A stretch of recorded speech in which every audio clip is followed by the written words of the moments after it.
Hey, are you a business owner, entrepreneur, or professional? If so, we want you to apply to be a featured guest on our show.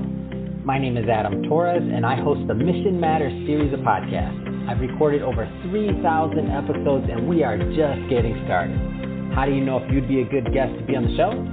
Well, only one way to find out, and that's to apply, but I'm going to let you in on a little secret. We want guests that have a story to tell, guests with a brand, a product, or a service that can benefit my audience of listeners. If this sounds like you, go to missionmatters.com and click on Be Our Guest to apply. I'd love to talk to you and get to know more about your story. Again, head on over to missionmatters.com and click on Be Our Guest to apply. All right, now let's get into the show. Hey, I'd like to welcome you to another episode of Mission Matters Business, your source for all things business.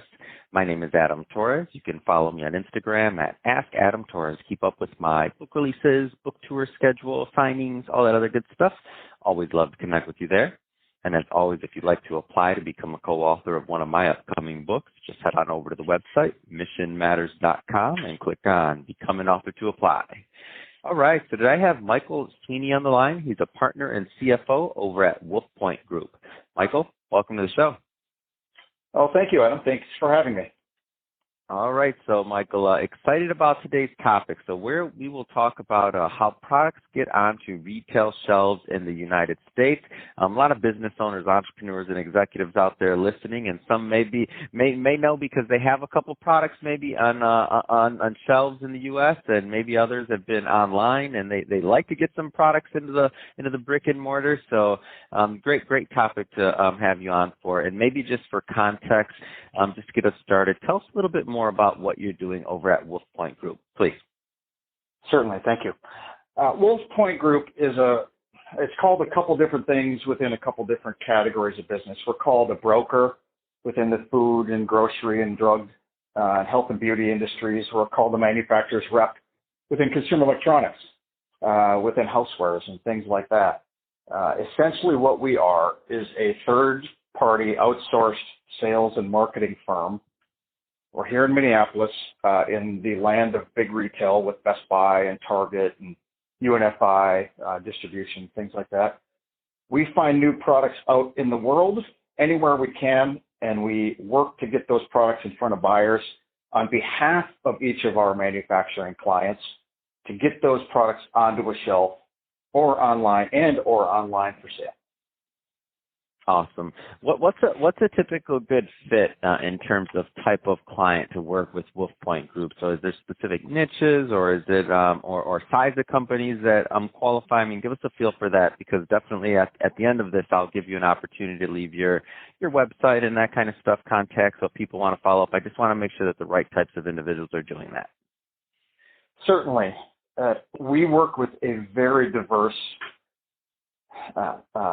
sizing of customers. It's all over the board, from people that have a new idea on a napkin and they need to find manufacturing partners and help with packaging and help with website development, all the way up to we take over businesses that are already existing out in the marketplace with brands already existing out in the marketplace, where they want to do things more efficiently or faster or have more boots on the ground locally, or cheaper. We can be a cheaper alternative to, hiring a VP of sales, for example. So size is fairly irrelevant in terms of the client base that we would enjoy working with. Where it gets a little bit more unique is what then makes them successful. And the manufacturing partners, the brand partners that we have, our clients, the ones that are more willing to partner on the marketing side of things, the promotional and marketing side of things, everything from standard PR and influencers and things like that externally, but also working with the retailers within their own tools that they have to drive eyeballs and awareness and ultimately sales, are obviously going to have a better chance for success. So what does that process look like, just in general, to find new clients to bring into retail accounts? Well, I like to say we're never arrogant enough to pigeonhole where we find our clients. Yeah, obviously, just like in any sales organization, referrals are always the best. We work in a transient society in terms of where people work. They're always moving. And if you do a good job for somebody and that person moves to another company, odds are they're going to want to hire you again. So that's always the best. But, good old-fashioned, dialing for dollars is what we kind of like to call it. But it's going to trade shows. It's being part of all the industry magazines and industry updates within health and beauty and consumer electronics and food and drug, just so you're aware of all the new technologies coming out, the new trends. And then what you do is you go find potential clients that currently aren't doing business with our customer base and honestly just reach out. And whether that be through a LinkedIn or through a website or a referral from a common connection, we'll do anything we can to get connected with the brands that we believe are going to be successful. So for these brands specifically, like how has your business and just these relationships evolved over time as this shift to online happens? Because I feel like there's more opportunity overall, but now in some cases there's also less shelf space depending on the industry and other things like that. So just in general, how have things evolved? Really, you can see how it's evolved and how mass retail has changed in terms of just the quantity of retailers, of brick and mortar retailers out in the world.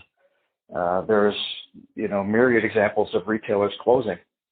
We are extremely lucky to be in a marketplace where we have very forward-thinking mass retailers in companies like Target and Best Buy that have always been ahead of the curve and staying ahead of things to ensure that they have a long-term runway in terms of business.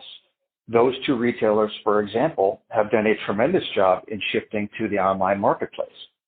So it wasn't a very long time ago where the amount of business being done online wasn't that great. And as that has shifted, the holy grail is no longer getting products into the brick and mortar stores.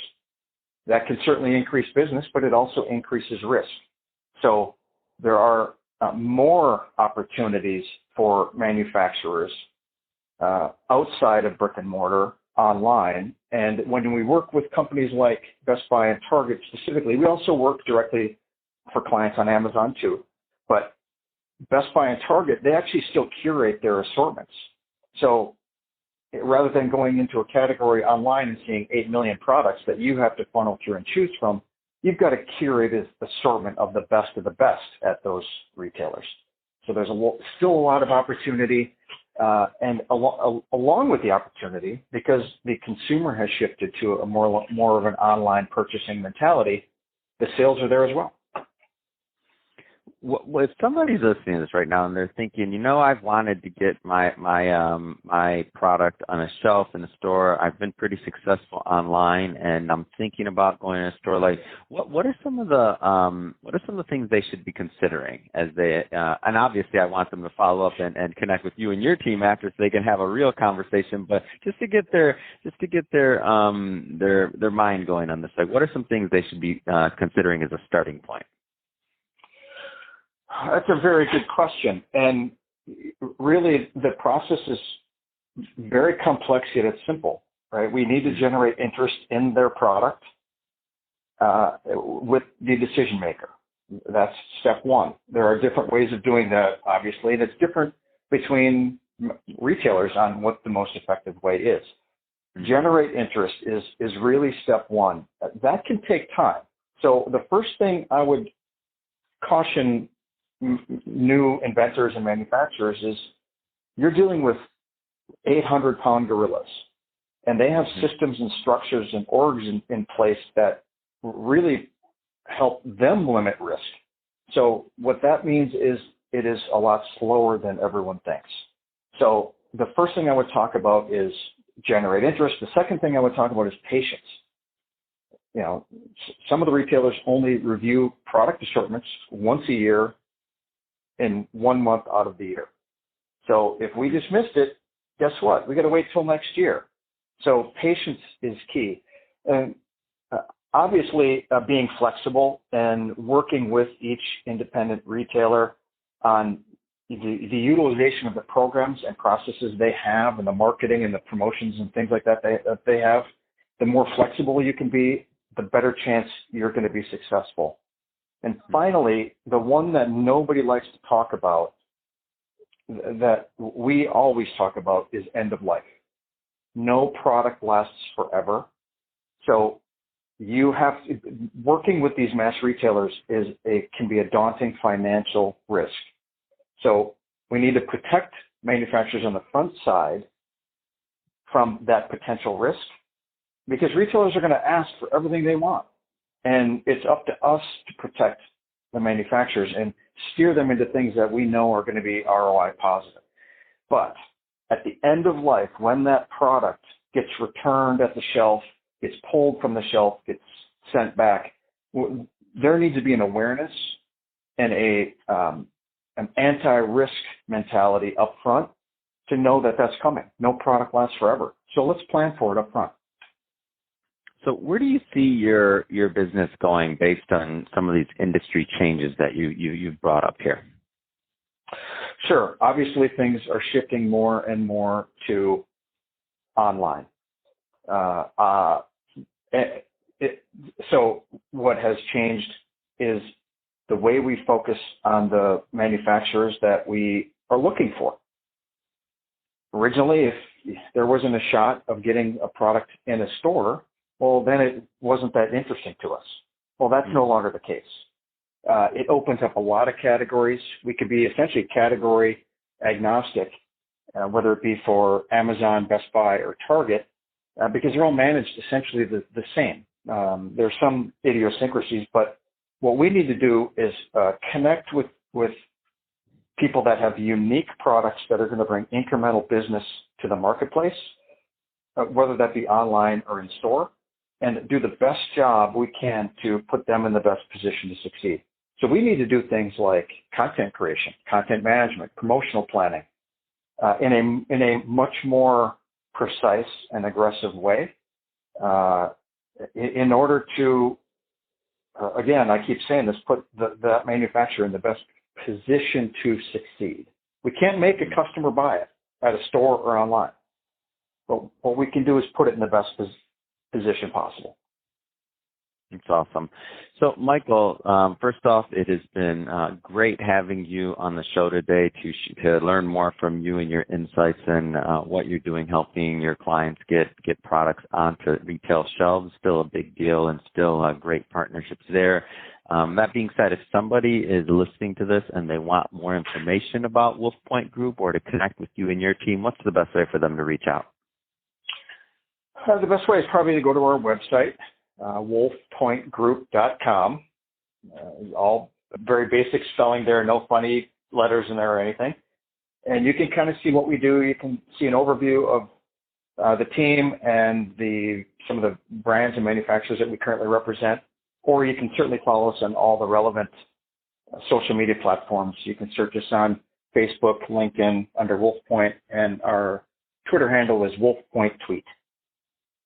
Fantastic. Well, Michael, appreciate you coming on the show today. And to the audience, as always, thank you for tuning in. Hope you got a lot of value out of this. If you did, don't forget, hit that subscribe button. We definitely want you to come back and be a return listener and a return viewer. And Michael, thanks again for coming on the show. Have an awesome day. Thank you.